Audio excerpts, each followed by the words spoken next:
It's called Gilbert and Sullivan Purim play. It's just called the Gilbert and You Sullivan want to see it? Sure. Can you stop that for a minute? So they knew also all the songs are Gilbert and Sullivan songs in Yiddish, and but it's very different than the Yam Banditen and all that. You know, that's a whole deal.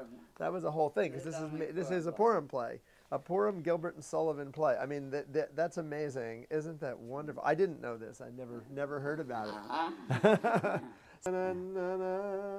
Well, it is a good day. Morgen soll man Leben, einen Kopf den Häupten, weil es a good day, weil it is a good day. Hat von Reisen Reisen gemacht, haben Taschen, weil it is a good day. It's